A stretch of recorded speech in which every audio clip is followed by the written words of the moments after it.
From WXXI News, this is Connections. I'm Evan Dawson.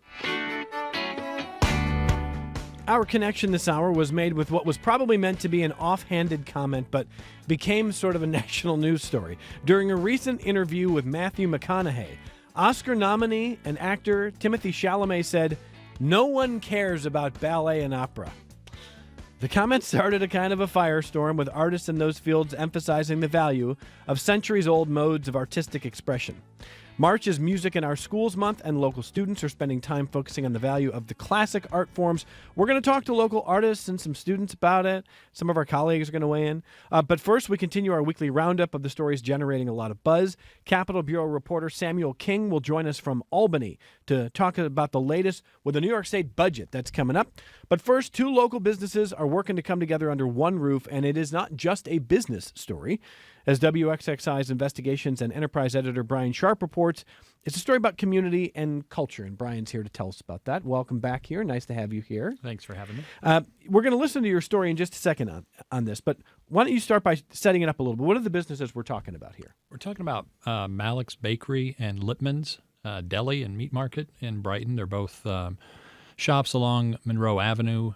They've been there for decades, and they're really just woven into the fabric of the community, as well as the Jewish community specifically. But they've been struggling. And before we listen, I just want to say we had planned to have this conversation. It just so happens to come a day after another targeted shooting, the Jewish community target in, I think, Bloomfield Hills outside Detroit. In that case, the attacker was killed, kids were kept safe, community was kept safe, but certainly it's shaken up a lot of people. And so we're focusing here locally on a story about Jewish culture, as Brian said, and these businesses working together. I want to listen first to Brian's story, and then we're going to kind of come out and talk about what this means for the cultural milieu here. Let's listen. It's really not sustainable. Like this bakery does not support a family.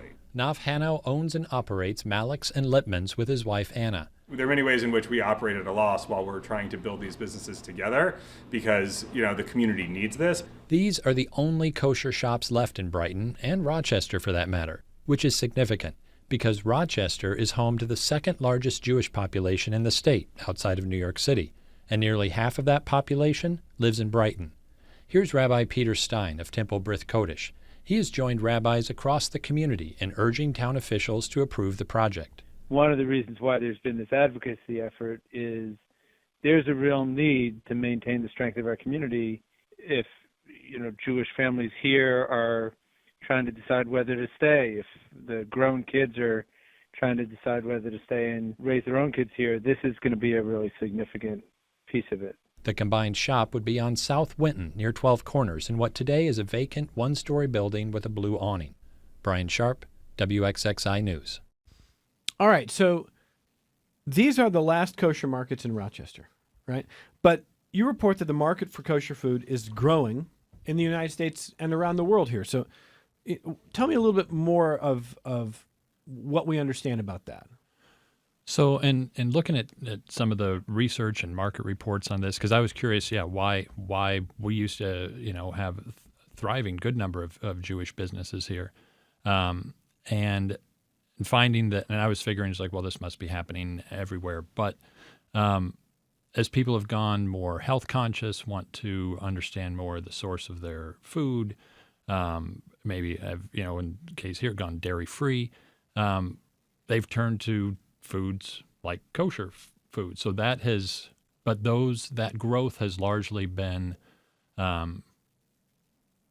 realized or capitalized on by major food labels. And so you have shops like here, they're operating, when I was there that day, their oven had broken. And Anna was noting to me that their oven is model number 2. They operate, they have display cases where Naf was talking about, you have so many options now for prepackaged and the way that they do things. And now if you come in and whatever you want, pretty much you need to have a staff member go and get it for you and they want to be able to they've brought more things like, online ordering and stuff, but they need to make these businesses successful. they need to not be operating under two separate locations, and they need to sort of bring them forward to 2026. And I know we heard from Rabbi Peter Stein in your piece. I think we got a little more that we can listen to from the rabbi on this subject. Let's listen. I think a lot of it is driven by the numbers, and not just numbers of people, but what their religious practices are. But to me, it doesn't matter how many people have the need, but the need is really critical, because even if it's a smaller number, we need to make sure the community is attracting and keeping this part of the Jewish community. And you write that the location here was important. Tell me a little bit more about that. Yeah, there are, and we have, I think, another clip on this, because that's what I asked him. It's like, you're right here, and you're right here, and you're just moving kind of around the block. And he said that's partly what took a while to find, because you're in a busy stretch of Monroe Avenue. You're right kind of at the heart of Brighton, and to find an available site. But when you think of the Jewish community, particularly the Jewish where kosher would be important, that population, those synagogues are located right along that stretch. And so it's like you had to stay there. Yeah, let's listen to Naf Hannah on that subject. Was that important? Yes. Stay right Critical. at the 12 corners. Everything, because these are the kind of businesses that you have to drive by 6 times a day to stop once. Like the kosher keeping community is centered on the Monroe Avenue corridor. We have 4 synagogues basically between 12 Corners and Culver. So our customers, are just up and down and up and down. If you're out of the way, they're not coming. I've been meaning to go, but I didn't pass by. So we have to be where people can easily get to, where they can walk, or where they can send their kids to pick something up, or it won't work.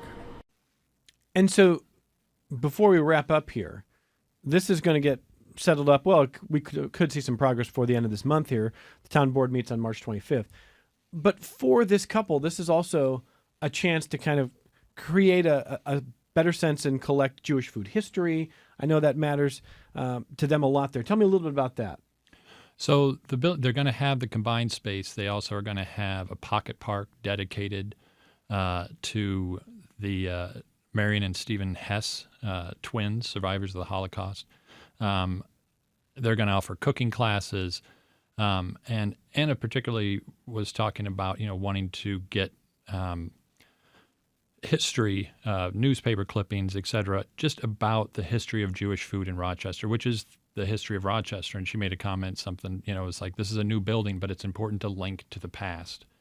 And just, how much you really got a sense from, as she talks, how much they are part of not just the business community, but really the community and the lives and the milestones of the people who, come to their shops. And I think we've got one more cut from Anna on that subject. Let's listen. Naf grew up here, but we didn't live here for a long time. I didn't grow up here, but coming back, it really feels like we've been entrusted with, we're not rabbis, but this is a pillar of the community. When somebody passes away, people call us. People who don't live in Rochester will say, I want to send food to so-and-so's house. And sometimes I will even say, you know what, I just sent a platter of rugelach. Maybe you want to do a dessert platter, and maybe we'll do it for tomorrow's Shiva. So it's not like I'm managing the event, but we are the place that makes the things, and then we do the brisses and the baby namings. And so it has to work for our family, but it is very much in service of the community and all of the rhythms of life, and I'm very humbled by it. I'm very, I don't take it lightly. So what put this story on your radar? I was actually talking with Supervisor Malek early on, and he had mentioned, hey, we got this project coming. Just saw that, and they were very deferential. They have a lengthy proposal where they've brought in everything of, look, this is where we'll put the air conditioning units so it won't make noise for the neighbors. This is where we'll do this, where, how we'll, and they wanted to wait until to make sure nothing had come up that they hadn't thought about. But like I say, and I think the thing that really struck me was the fact that they had, Rabbi Stein was one of, I believe it was 8 or 9 rabbis. Every representing every synagogue in Brighton and adjacent to Brighton, signing on saying this, we need to figure out how to do this, how to save these businesses. You have the Farish Foundation stepping forward, offering some low interest or offering some construction financing to help this go. It just shows how significant this is for the community. Did you get anything to eat? That was I need to go back. It's one of those things. I was always as a journalist, you're not supposed to, but yeah, it's tough to go into a bakery and then walk out. So sometime on your downtime. Yeah, on your non-work took a lot time. of discipline There to you do go. that. Thank you, Brian Sharp. Nice to see you. You too. On the state budget with Samuel King. This is the month of March, and this is always the sort of the final battles on what gets in and what is not in, and we're going to talk to Samuel King from Albany next. Support for your public radio station comes from our members and from Bob Johnson Auto Group, believing an informed public makes for a stronger community. Proud supporter of Connections with Evan Dawson, focused on the news, issues, and trends that shape the lives of listeners in the Rochester and Finger Lakes regions. BobJohnsonAutoGroup.com. This is Connections. This is the Friday Roundup, and Samuel King is Capitol News Bureau reporter for the New York Public News Network. It is March. The budget is in the balance here, and Sam is joining us from Albany. So both the Assembly and the Senate have voted on their budget proposals. Samuel, take us through what's going on and what's next here.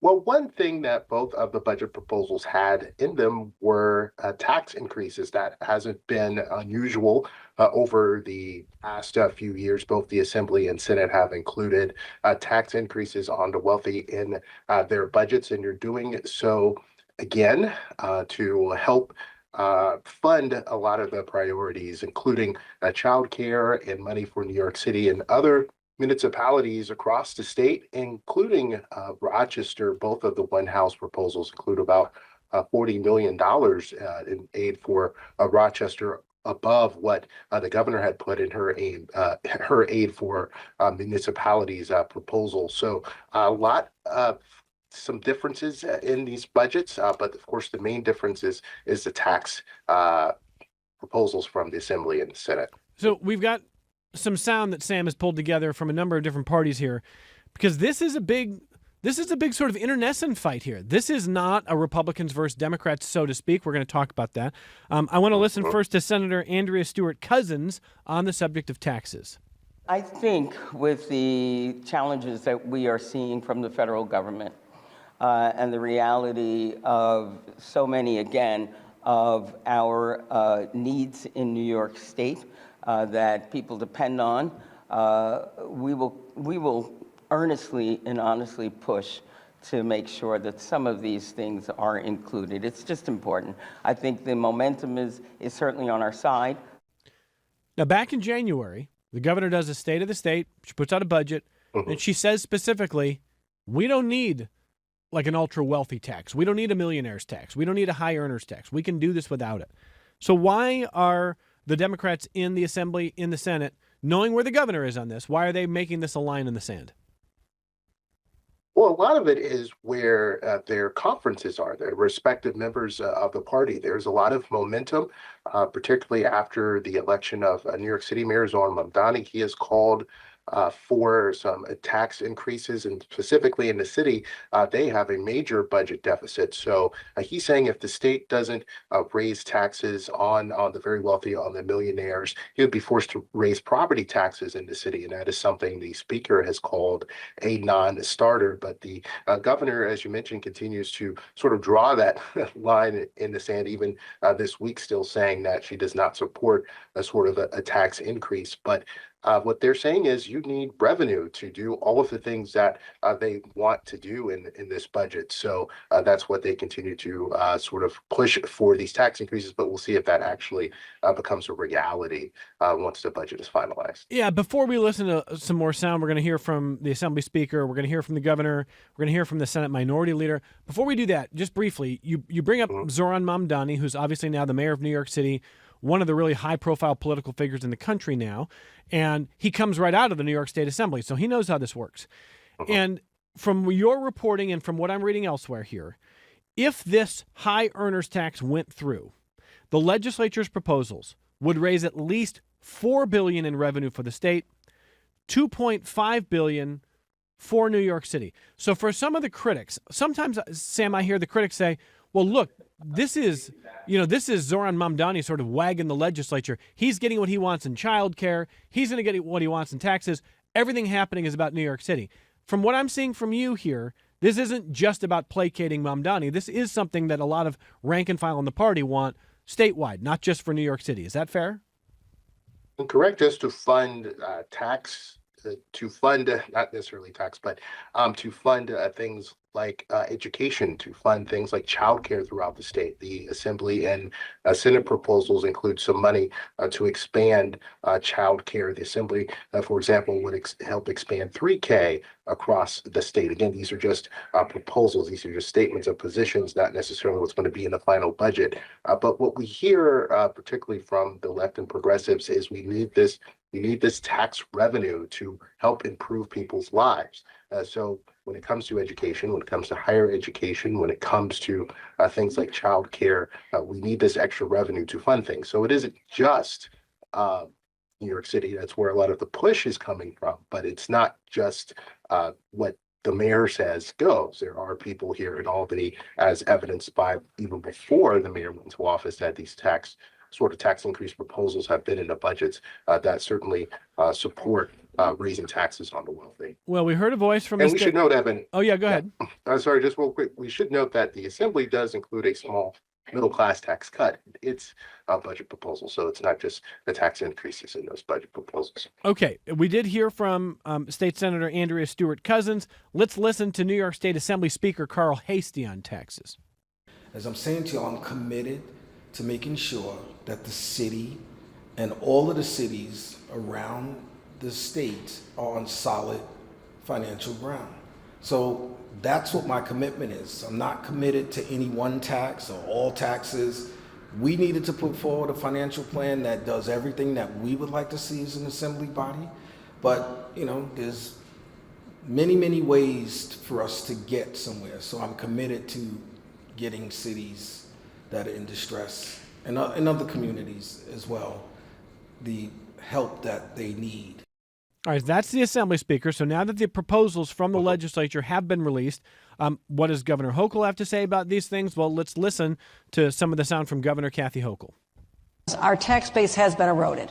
So I philosophically don't have a problem. It is like I have to look at the fact that we are in competition with other states who have less of a tax burden on their corporations and their individuals. And I would say remote work changed everything. Wall Street, businesses looking at Texas, they're not going there because they have a nicer governor. I know that for sure. But they're going there because of the tax rate. We have to be smart about this. But we can fund what we want to fund with what we already are taking in.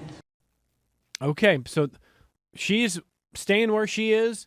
Any way to predict where this goes? Does a deal get done behind closed doors? What's going to settle this, Samuel? Well, that's usually where the deals happen. And you heard you earlier this week when you were talking about the pension discussion, the whole 3 men in a room thing. Even though it's now 2 women in a room, and it's still a lot of that happens sort of behind closed doors till we get to an agreement. Seems to be the consensus that the governor is still going to stand firm on income taxes, but some of the other quote, revenue raisers in the budget, whether it's corporate tax or something like that, maybe there's some compromise on that. So it remains to be seen just how firm everyone is in their positions, particularly the legislature. It's only been once during the pandemic that we actually saw those proposals to raise taxes on the wealthy actually make it through. So, but the governor continues to maintain, and as we said, recently, as a couple of days ago, that political event, we just heard that there is enough money there in the budget to do the things and the proposals that she wants to do. So really at Monday sort of is the beginning of those sort of conference committees where the two bodies come together and discuss budgets. So we'll see what happens from that point. All right. Well, Republicans are, of course, in the minority in Albany, but they still have a voice. And let's listen to some of the remarks from Senate Minority Leader Rob Ort here. It used to be, to me, the one houses were sort of the negotiating starting point for the two conferences. I can't believe that the governor will see this as anything even in the ballpark. And I hope to God she does not. Her budget was an increase, and plenty to pick apart there.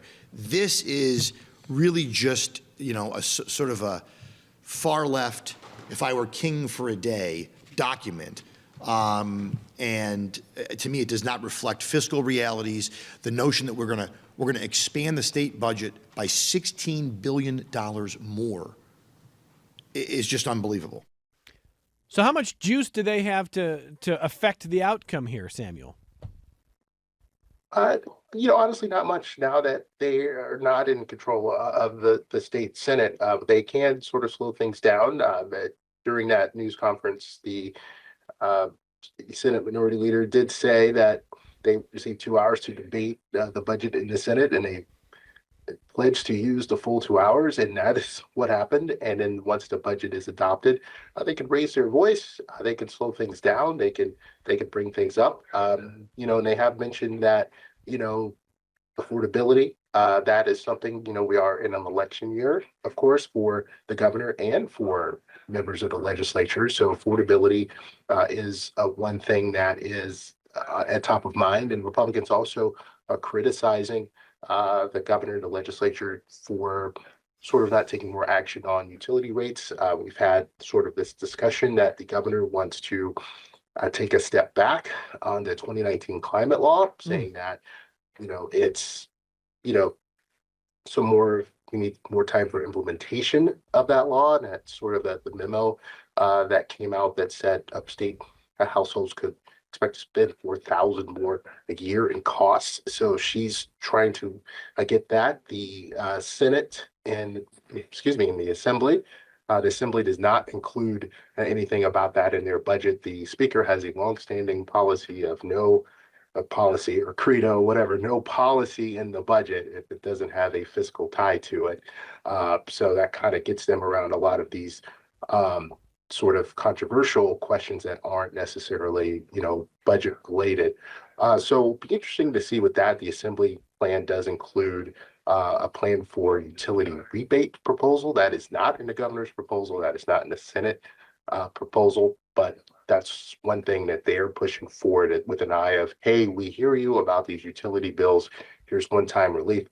But back to the Republicans, they're saying a rebate doesn't go far enough. They are pushing for sort of lasting relief from a lot of these costs and high-cost things. All right, before we let you go here, we know that it's supposed to be April 1st. We know that in past years, they've gone into May, not gotten it done. And, they've got holidays. If they miss this deadline, you've said the holidays could drag this out in April. So should we be hopeful that this is going to get done on time? We've heard this week, the Speaker said this week that he's confident that this would be a timely, whether it's exactly April 1st is a question, but and Assembly Ways and Means Chair also said it'd be the end of the month. But, we'll see what happens with sort of this climate law thing and auto insurance. Just looking at the calendar, Easter is the 5th.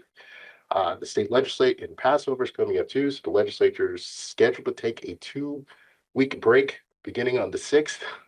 So we'll see if they get the budget done before that, or if it's like past years and they have to work through that planned break.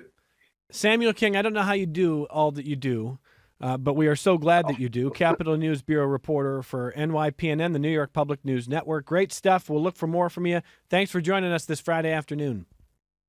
Thank you, Evan. I appreciate it. He's a dynamo. He is really great. Great to have him reporting for all of us across the state. We're going to close the week talking about the arts and a little controversy there. Going to have some fun with that next. Support for your public radio station comes from our members and from Monroe County Economic Development, accepting applications for the Micro Advantage Loan Program designed to help small businesses with expenses such as equipment upgrades, marketing, and hiring. Details at monroecountybusiness.org. History isn't just something that happened a long time ago. It's happening right now. This month, we're going to introduce you to women in our community who are doing the work and making change happen as part of our Women's History Month series. Listen for those stories here or find them at WXXInews.org.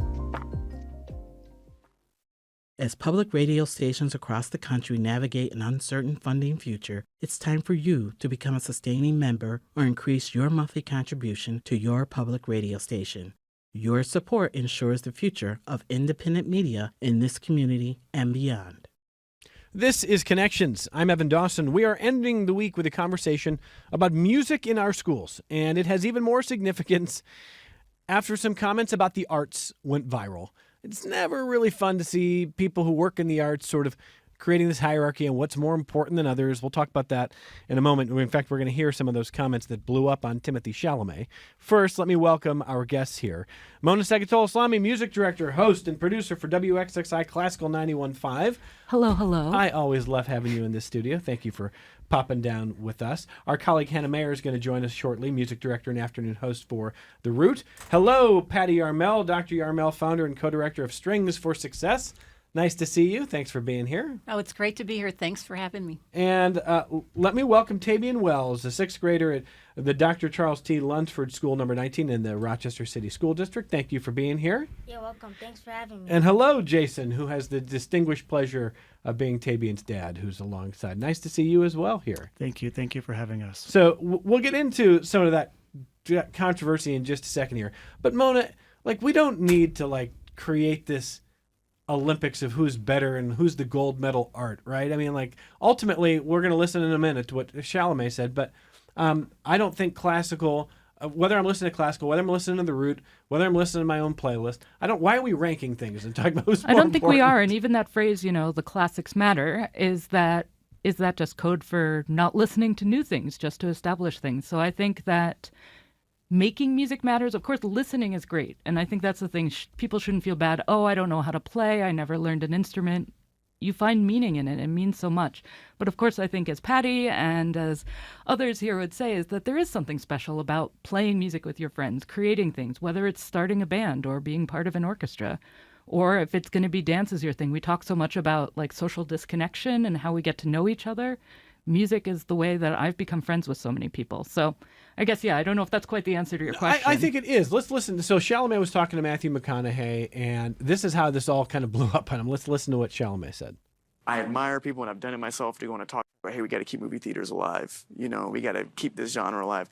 And another part of me feels like if people want to see it like Barbie, like Oppenheimer, they're going to go see it and go out of their way to be loud and proud about it. And I don't want to be working in ballet or opera or, things where it's like, hey, keep this thing alive, even though no one cares about this anymore. Yeah. All respect to the ballet and opera people out there. I just lost 14 cents in viewership. But, damn, I just took shots for no reason.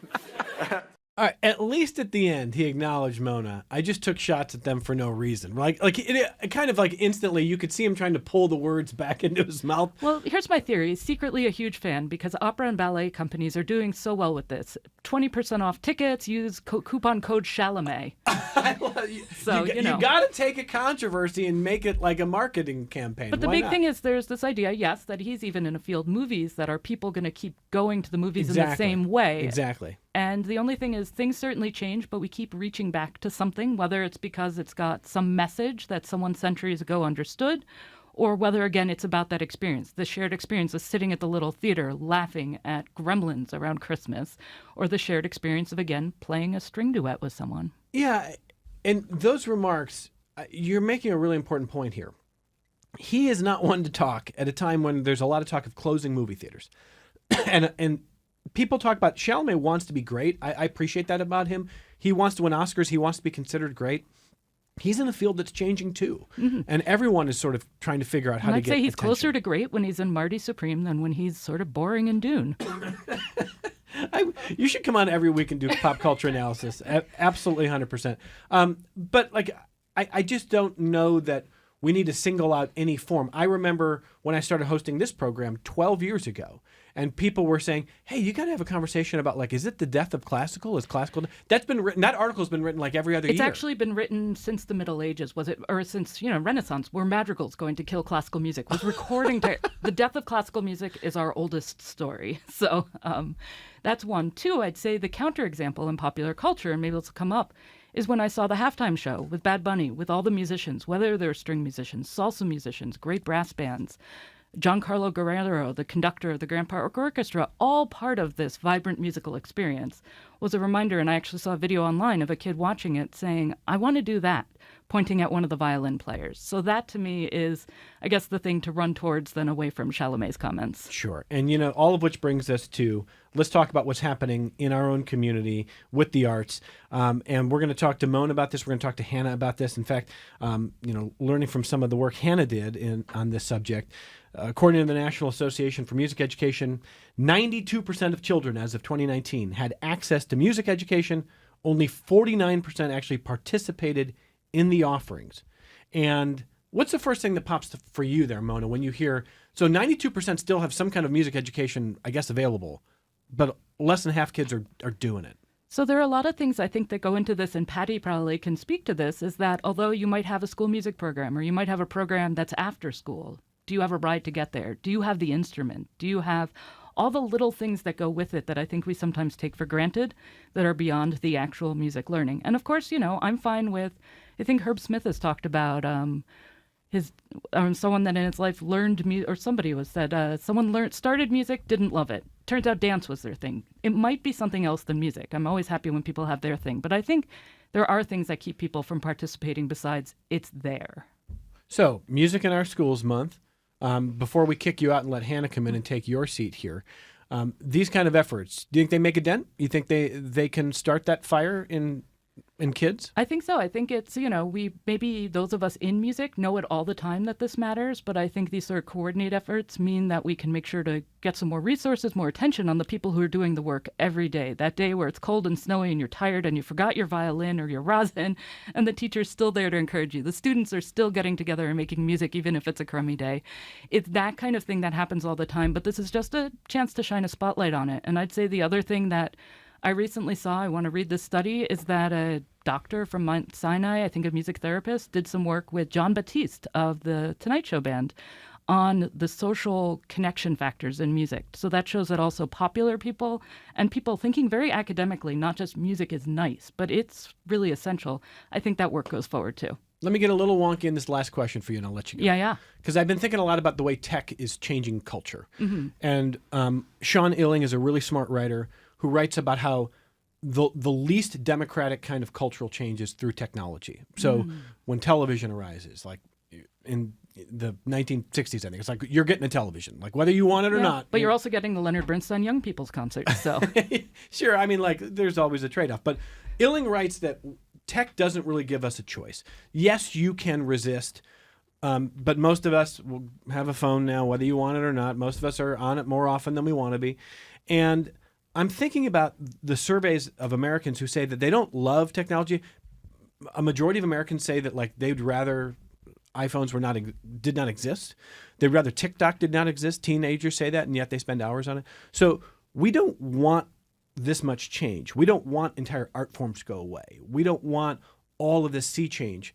But tech is kind of forcing these things. How much is that collision? Who's going to win that, Mona? Because if tech has its way, we're going to see more AI music. We're going to see fewer actual human creators. I know somebody in California who's turned into AI who I never thought would to create me. I'm going like, I can't believe I had this conversation. I can't believe you're doing this. And he's like, well, it's easier than just getting people together in a room. And I'm like, well, isn't that what we should be doing? I was about to say, I've been thinking a lot about this because I'm reading a book about the costs of the perfect playlist and Spotify and how it's changed the music industry, actually for books sandwiched in. And even before you get to AI, there is so much soulless nonsense about how music is marketed to us as like background and lifestyle stuff, and company, like literal corporate behaviors over technology. Companies that own people own the music production that makes certain things that they pay less royalties for. And so then they put those on the playlist over the artists, so that they have to pay less, and it's changed tastes in music.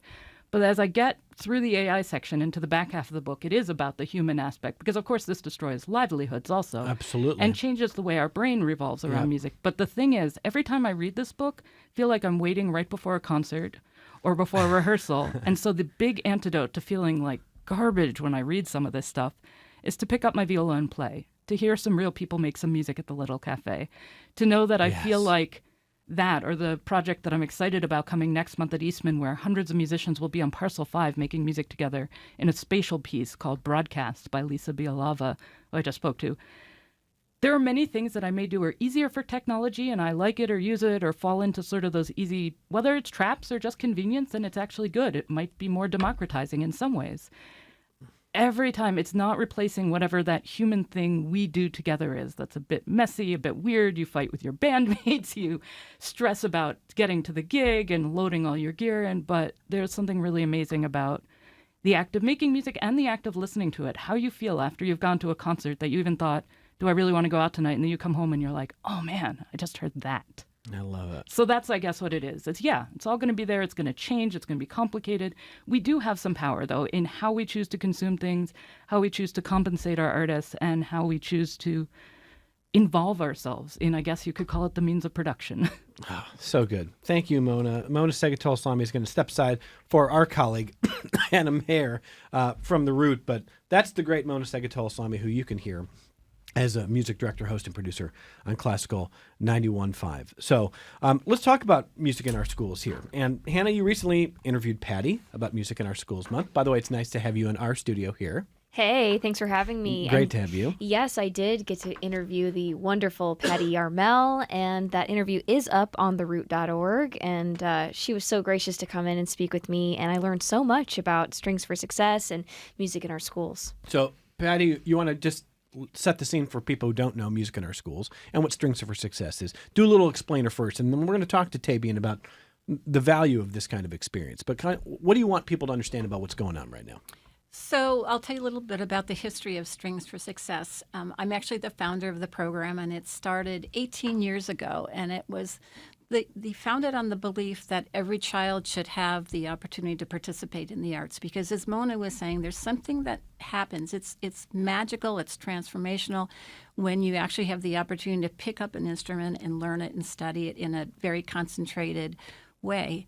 And so, yes, there are a lot of opportunities, but many kids don't have the opportunity to participate. So my goal was to create a program in a school, to partner with a school and make it an inclusive program where everybody that wanted to participate could participate, and everyone was all in. So if you had bad behavior, if you weren't doing well in reading, it didn't matter. Everyone was involved.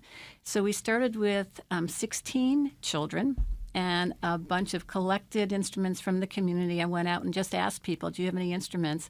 The program started with these few kids, and I think of it sort of like a good contagion.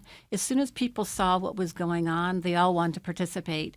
Fast forward 18 years later, every single third grader starts on the violin, and then the program runs through sixth grade. And if you're in school, you're in if you want to be in. And very few kids say, I don't want to play an instrument. This program is all strings. So we have your standard strings, violin, viola, cello, and bass. And we have a lot of fun. It's transformational. What I've learned through this program is that music changes us. It's not, it's powerful. You walk into a room and you may be having a bad day. You turn on the radio, you hear a beautiful song, and all of a sudden you're transformed. Same thing, you walk into early morning rehearsal, you might be tired, something might have happened on the school bus, whatever, something happened along the way. You come into the room and you pick up your instrument and magic is created. And you walk out of that room after a rehearsal with all your friends and the excitement of preparing for a concert, a changed person. I agree that music can change you. Hannah Maier, what was the first instrument you ever picked up? Oh, great question. Probably I had piano lessons when I was really little, and like 7, 8. Probably like 5. Wow. But you know what? Actually, I think the first instrument I ever picked up was a recorder. We all had to learn the Oh, yeah. recorder. Oh, yeah. I went to Montessori school, and we all had to play an instrument and learn a language. So at the age of 3, they handed me a recorder and were trying to teach me French, which I kind of remember a little bit of both. Did a recorder or did a 5-year-old piano lesson, did it stick in a way or did it change you in a way that you feel like still matters to you? My initial reaction is no, not really. I didn't really like either, but my parents were so determined to get me to continue to pursue music. They let me pick whatever I wanted. So when I got a little bit older, I started playing guitar, and that was where I really felt like, okay, this is really cool. I love this instrument. This is something I want to go home and practice. This is fun for me. I do think sometimes for kids, it takes a little while. You know, you might not like the first instrument that you pick. It is important to stick with it and see it through, go through the lessons and go through the motions, but it's also okay to try something else. Yeah, I absolutely. And that path that you had is kind of what Patty's talking about. You start with the violin in 3rd grade. Maybe it's not the violin in 8th grade. Maybe it's something else, but maybe that foundation of feeling like you can create something is there. That's a seed that can grow, can't it? Absolutely. And I think that once you've had the experience of what it feels like to be a musician, whether it's violin, whether you change to trumpet, the importance is you have the experience and it has changed you. The other thing that happens when you're playing an instrument, it's a community experience. And so you're building connection, community, you're learning how to cooperate, you're learning how to work in a group. It helps with your study, discipline, all these beautiful collateral benefits in addition to music. I mean, we're going to talk to Tabian in just a second. I guess on that one point, I just have to ask Hannah something because this has been sticking in my craw. Oh goodness. But Patty's right here. That group work together, it's hard. Creating art is not supposed to be easy. Creating something new is not always a straight line. And there's sometimes if you're collaborating, there's disagreement. Sometimes often that's what makes it better. And my issue now, like I mentioned talking to a guy in California who's been writing music for years, and now he calls me and he's like, I've got a bunch of songs, and he sends them. And I instantly was like, those are AI, aren't they? He's like, yeah. But he's like, it's my stuff. He said, I wrote most of the lyrics and most of the guitar music. I just asked for Suno to add piano and drums or bass, and it filled them in. And he's like, I don't have time to get together with people in a room. And I'm going like, that friction is what matters in music. Yeah. A machine is not the same thing. Absolutely not. And you can hear the connection between the people in the bands. I mean, some of the best bands I've ever heard or met that have some great music, they do not get along. I've definitely met some bands and members and people that I've tried to play with, and it just doesn't work out all the time. But that's part of the experience of being in a group and being a human interacting with other humans and creating art. Well, we concluded that conversation me saying, like, I like the songs. I can't wait to hear human beings playing them. Oh, okay. Maybe that's the compromise here. But I don't want to go off on an AI tangent. Let's talk to Tabian. Tabian Wells is a 6th grader now at the Lunsford School. You picked up a first violin. So when did you first pick up an instrument? I'll ask that. I think when I was about 8, 10 or 11. Okay, so was it in school? Or it was 9. Yes, it was in school. And what do you first remember about playing it for the first time? I first remember that when I picked it up out of the case, I remember either Miss Garfield or Miss Yarmel walking over and saying we had already done something with like a pencil so we could learn how to hold the bow. And so then when I saw the bow, I was so excited, and like this exciting feeling rushed through my body to finally hold a violin. And First of all, that's an incredible endorsement, isn't that? That's awesome. So I think that for me, people say, how does this not get old? I've been doing this for 18 years, and I think that what Tabian just said is just it. It's that first time when you open a case and you see a child's excitement. I remember one child that she literally was shaking because she said that she was waiting her whole life to play the violin. Now, mind you, she was 8 years old, and when she opened that case, the look on her eyes, it just sparkled, and still is magical for me. And this one particular girl went on to the School of the Arts to pursue violin and went off to college. But I just will never forget that. And it happens every time. Every time I'm in a third grade class and I see them open the cases, and it's magical. So Tabian, now you're a sixth grader. How often are you playing music? Usually I play at home, so I play almost every single day. And we have practices held at our school, School 19. And they're usually about, I think, 30 minutes long. And it's really fun because we get to learn all kinds of music and stuff. And we're learning 2 new songs. We just started learning 2 new songs, so I'm excited. Do you pick it up when you don't have to? Would you pick it up on your own sometimes? Yes. Yeah? Yeah. Not just when Dad says you have to? Yep. Dad can confirm? I can confirm. I will say a couple years ago, Tabian came home from school on a nice spring day and said, "Can I practice outside?" And so next thing we know, he carries his violin and his music outside, and he's playing on the street corner. And then decided to put out a hat, too, and I think raised a few dollars as well from our neighbors that passed by. But just the joy of being outside and making music was amazing to see. So it sounds to me, Jason, like you feel that the work that Patty's doing here is delivering the intended results with kids. Absolutely, absolutely. Tabian started at School 19 in third grade, and we didn't know anything about the school. We didn't know anything about Strings for Success. He was just placed in that school, he and his older sister, Timothée, and they both fell in love with violin and making music and spending the time with their friends, collaborating and creating something beautiful. I promise you I'm not asking you this question in like a cheesy way. Just like parent to parent. How cool is it to see an interest in something that's not on a screen, that's not just what can distract us, but something that's truly beautiful, that's taken root in your child? Well, it's amazing. I think seeing the creativity and the joy and the life that happens when Tabian picks up his violin or is out there in the sports field too. I mean, all the other things that Tabian does, but amazing to see music be part of his life. So Tabian, what do you want to do with the violin in the future? Well, I just applied to go to School of the Arts. When I'm there, I'm hoping, of course I'll be playing violin, but with the violin, I'm hoping to, go out and become famous, maybe.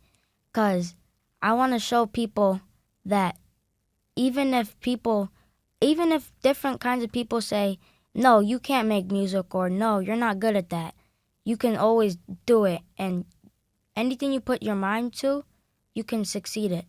So just basically I want to go and be famous and try to help people do what they want for music and stuff. Why not? Why not, man? I mean, absolutely. Do your friends, do you think violin is cool? Yes, that's very cool.